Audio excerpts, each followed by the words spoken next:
नमस्कार, आदाब, सत श्री अकाल। मैं उस्मान सैफ़ी। दोस्तों, मैं बात कर रहा हूँ 1997-98 के आसपास की। एसएस लोर साहब यानी कि सुरेंद्र सिंह लोर साहब मेरठ में इंस्पेक्टर के पद पर तैनात थे उत्तर प्रदेश पुलिस के अंदर। यहाँ से ट्रांसफ़र हो जाता है लखनऊ में, और लखनऊ में इन्हें डिपार्टमेंट दिया जाता है भ्रष्टाचार निवारण संगठन। जब वहाँ पहुँचते हैं, एक दो दिन वहाँ समझने में थोड़ा सा वक्त लगा कि यहाँ चल क्या रहा है। तो पीतल के अक्षरों में लिखा हुआ था भ्रष्टाचार निवारण संगठन। अब मौका देखते ही उस पीतल के लिखे हुए निवारण को गायब कर दिया, छुपा के रख दिया ऑफिस के अंदर ही।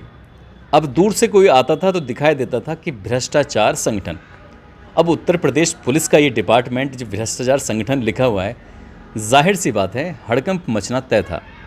तो उसी बारे में बात करेंगे, और उसके बाद फिर बात करेंगे कि उत्तर प्रदेश के डीजीपी रहे थे, नाम नहीं बताएंगे उनका, उन्होंने 3 लाख रुपए की रिश्वत ले ली थी। रिश्वत की रकम किस तरह से वापस कराई थी उस पर बात करेंगे। बहुत ही दिलचस्प कहानियां हैं दोनों, आप बने रहिएगा। सर, क्या मामला था कि आपने उसको भ्रष्टाचार निवारण को हटा दिया? वहाँ जो है भ्रष्टाचार निवारण संगठन में एक एडीजी महोदय थे, तो वो बिना पैसे के कोई काम नहीं करवाते थे किसी से भी, तो कि पैसा ज़रूर चाहिए उनको। तो एक मार्केटिंग इंस्पेक्टर थे मेरठ में, उनके खिलाफ एक जांच चल रही थी। तो वो मेरे भी परिचित थे। तो वो एक दिन ऑफिस मुझे कहने लगे, साहब मेरे ऐसे ऐसे है, कुछ उसमें मेरी मदद करवाओ। मैंने कहा भाई एडीजी साहब से मिल लो, वही करेंगे जो भी चाहेंगे, उन्हीं के बिना कुछ नहीं होता है। कह लगे जी उनसे कैसे मिलूँ? मैंने कहा मिल लो, पैसे दे दो उनको। कह जी कितने? मेरी 5-7 हज़ार में काम हो जाएगा। खैर वो चला गया और वो लिफाफे में 10,000 रुपये ले गया। उनसे मिला और उन्होंने जाके, साहब मेरे ऐसे ऐसे जांच चल रही है साहब, परेशान। जांच किस मामले की थी? वो जो इसी की थी, वो भी जांच कि जो है प्रॉपर्टी ज़्यादा कमा रखी है इन्होंने बेईमानी से। अच्छा, तो हाँ, ऐसा था या एसेट्स की, अब जो भी उसकी रही हो। तो वो जाके मिला उनसे, उसने लिफाफा बता रहा था, लौट के उसने बताया कि लिफाफा मैंने रख दिया मेज़ पे, साहब ऐसे ऐसे मामला है, मैं बहुत परेशान हूँ और मेरी गलत शिकायत पार्टी बंदी में कर रखी है। कह लगे कितने इसमें? करिए 10,000 है। कह लगे ठीक है, तुम जाओ, किसी से बात मत करना, और यहाँ से दाहिनी तरफ को जाओगे, इंदिरापुरम में इंदिरा भवन में ऑफिस था। जैसे ही उतर 4th फ्लोर पे, तो नीचे को जाओगे तो दाहिनी तरफ को जीना है, उससे सीधे उतर जाना, किसी से बात मत करना। वो चला गया। फिर शाम को उसने मुझे पूरी बात बताई। तो मैंने कहा भैया यहाँ भ्रष्टाचार संगठन है, ये भ्रष्टाचार निवारण यहाँ कहाँ है?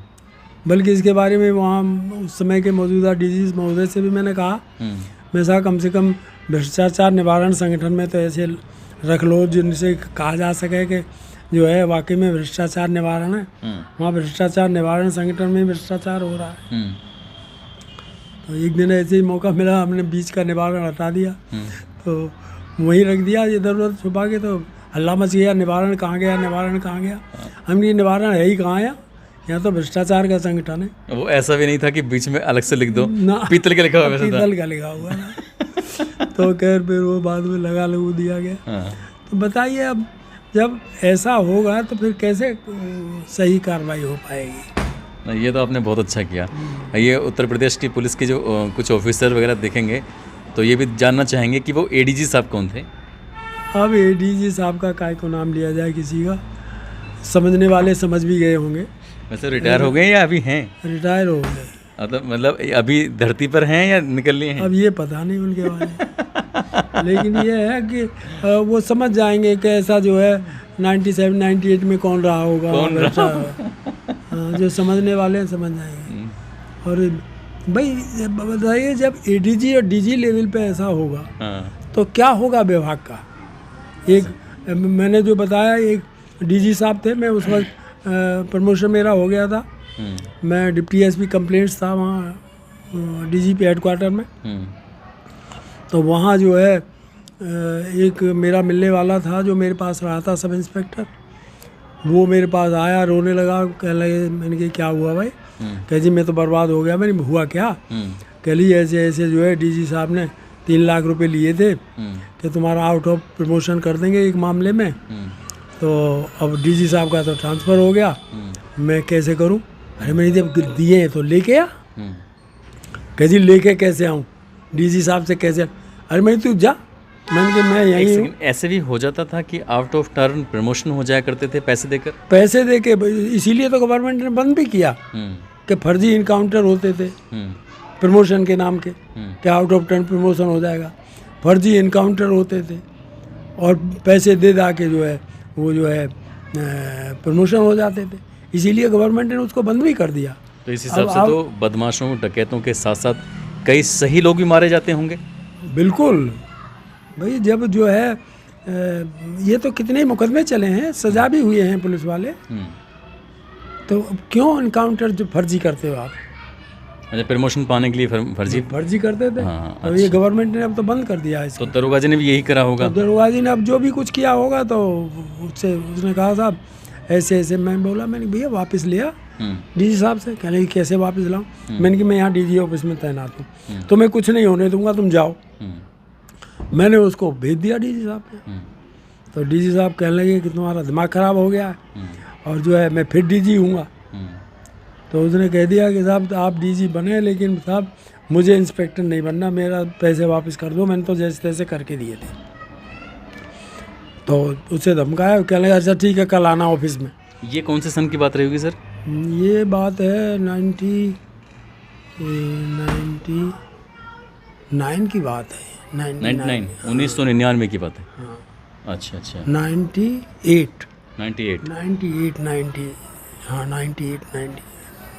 90। अच्छा। तो फिर पैसे वापस हुए? तो इसके बाद में वो कि उसने मुझे बताया जी ये कहा है कि ऑफिस में मिलना। कह रहे, मैंने कि तुम ऑफिस में क्यों मिलो, घर चले जाओ। दूसरे दिन वो फिर मैंने भेज दिया, वो घर चला गया। पहले तो उसे थोड़ा धमकाया, लेकिन डीजी साहब ने 3 लाख रुपए उसके वापस कर दिए और वो वापस लेके अपना वहीं ठहरा हुआ था लखनऊ में। मेरे पास आया, कहने लगे साहब जो है साहब बच गया साहब, मेरे पैर पकड़ लिया साहब, आपने बचा दिया। मैं बोला मैंने क्या बचा दिया, लेकिन जब दिन दिए थे जब तो मुझे नहीं पूछा, बताया नहीं मैंने। अब जब परेशान हुआ, जब मैंने कहाँ है पैसे, कह जी वहाँ रखे आया मैं जहाँ ठहरा हुआ हूँ। तो मैंने सोचा, मैंने कि सही कह रहा है, पता है कि गलत कह रहा है। मैंने अपने ड्राइवर को बुलाया, मैंने कि जाओ इनके जाके देख के आओ पैसे इनके कहीं रखे हैं या नहीं रखे हैं। तो वो ड्राइवर गया, उसे लेके उसे दिखाया तो 500 नोट की गड्डी 6 जो है उसने ड्राइवर ने बताया साहब रखी है। मैंने ठीक है, तो उसकी जान बच गई। बहरहाल 3 लाख रुपए उसके वापस हो गए। तो ऐसे डीजी तो जो है बहुत अच्छे लोग भी रहे हैं, ऐसा नहीं है कि देखिए श्री प्रकाश सिंह साहब हैं, पद्मश्री श्री प्रकाश सिंह, और आज भी जो है उनको सब याद करते हैं। एक GN चतुर्वेदी साहब रहे, एक थोड़े ही टाइम रहे हैं अतुल साहब रहे, तो अच्छे डीजी भी रहे हैं, ऐसा नहीं है। श्री राम अरुण साहब भी रहे, 2 बार डीजी रहे, प्रकाश सिंह साहब भी 2 बार रहे। तो अच्छे लोग भी हैं, ऐसा नहीं है कि सब ऐसे हों, लेकिन क्योंकि अच्छे लोग नहीं रहेंगे तो ये देश कैसे चलेगा। अक्सर एक बात सुनने को मिलती है, अक्सर जब मैं कभी किसी ऑफिसर के साथ होता हूं तो वो कहते हैं कि लॉर्ड साहब का ज़माना और था, उस वक्त ईमानदारी से रहना आसान था, अब ईमानदारी से रहना बहुत मुश्किल है। नहीं, ऐसा कुछ नहीं है, ऐसा कुछ नहीं है। कोई क्या करेगा? देखिए, यद्भावी न तद्भावी भावी चिन्ह तदंता इत चिंता विषग्नो में भगद हकीम न पिए थे। यद्भावी, जो होना है वो होके रहेगा, जो नहीं होना है वो होगा नहीं। तो ये तो विधि का विधान है। ट्रांसफर जिस दिन होना है उस दिन होगा, जिस दिन मौत आनी है उस दिन मौत आएगी, जिस दिन प्रमोशन होना है उस दिन प्रमोशन होगा। ये तो हम लोग ईश्वर पर विश्वास नहीं करते हैं जो ऐसा सोचते हैं। आपका कोई ऐसा रहा कि आमना सामना हो गया हो किसी बड़े नेता से, जैसे क्या नाम लें हम, मुलायम सिंह यादव हैं या फिर मुलायम सिंह यादव तो मुझे मायावती व्यक्ति रूप से जानते थे। मुलायम सिंह ईमानदारी की वजह से आपका आमना सामना हुआ, मुझे जानते थे। कल्याण सिंह हो, एक बार मैं इटावा में भी तैनात रहा हूँ। इटावा में भी मैं तैनात रहा हूँ, तो एक मर्डर हो गया था। एक MP साहब थे वहाँ के, उनके बेटे का नाम था मर्डर में, तो मैं उसके पीछे पड़ा था, मैंने उनमें दबिश दी। तो मुझे जो है ये उस वक्त विरोधी दल के नेता थे मुलायम सिंह जी। इन्होंने मुझे बुलाया, कहने लगे भाई लॉर्ड साहब मैं आपका एहसान नहीं भूलूंगा, आप ये काम करिए। मैंने बताया साहब क्या बात है। कहने लगे वो बचना नहीं चाहिए उसमें, क्योंकि वो उनके विरोधी थे MP साहब। तो मैं कह रहा बचने की क्या बात है साहब, वो तो मुल्जिम है तो मुल्जिम रहेगा, जो सही है तो सही है। खैर इसके बाद में मुझे SSP साहब ने बुलाया, कहने लगे भाई वो क्या मामला है उसमें, MP साहब का लड़का। मैं बोला मैंने कहा साहब सही है वो तो मतलब अपराधी है वो, उसने अपराध किया है। तो कहने अब लगे चाहे उसमें कोई बचाने की कोशिश करे तो बच नहीं पाएगा, अगर कोई सिफारिश करे तो। कहने लगा अच्छा ठीक है। तो फिर खैर उन्होंने SSP साहब ने वो मुझसे ट्रांसफ़र कर दी दूसरे उनके लिए, दूसरे इंस्पेक्टर के लिए। तो मैंने कहा ठीक है, हम तो करेंगे नहीं, जो गलत है तो गलत है, हम तो करें। मुलायम सिंह यादव ने आपसे कहा नहीं कि मुलायम सिंह तो यादव नहीं, वो तो चाहते थे कि वो बचे ना। मैं एक DG साहब के यहाँ में बैठा था एक बार, उनके साथ में रहा भी था। तो कहने लगे उस वक्त गवर्नमेंट थी उनकी, मायावती जी की गवर्नमेंट थी। तो मुझसे कहने लगे देखिए यार क्या बताएं लॉर्ड साहब, बड़ी परेशानी है। अब जो है मायावती मुख्यमंत्री यूँ कह रही हैं कि ये करो ऐसा करो भाई, और गलत है। मैंने कहा साहब जब गलत है तो न करें आप। कहने लगे यार वो मुझे अब शाम को ही हटा देगी। तो मैंने कहा ज़िंदगी भर DG रहोगे। तो ये बात किसी DG साहब ने कही थी? एक और DG थे ऐसे ही। अच्छा। हाँ मतलब जो ऐसे बनते हैं तो वो तो मेरा ऐसे ही है ना, DG तो ऐसे ऐसे रह गए कि बस जिसका कोई हिसाब नहीं है। तो ये है कि आदमी जो है सही काम किया जाए तो कोई दिक्कत नहीं पड़ती है। दिक्कत आती है तब जब आदमी ये सोचता है कि मेरा ट्रांसफ़र न हो जाए, मुझे मौत ना आ जाए। अरे मौत आनी है तो आएगी। जब कोई गलत नहीं करेगा तो फिर डर भी नहीं होगा। डर का है ऐसा। तो आज ये जो आपने किस्सा सुना है, किस तरह से एक DGP साहब से 3 लाख रुपए की रिश्वत वापस कराई। आपने एक किस्सा सुना है कि किस तरह से एक भ्रष्टाचार निवारण संगठन से किस तरह से निवारण गायब कर दिया और उसके बाद फिर हड़कंप मच गया था। तो उम्मीद करता हूँ ये कहानी आपको बहुत ज़्यादा पसंद आई होगी। आप लोग अपना ख्याल रखें, सुरक्षित रहें। जय हिंद, जय भारत।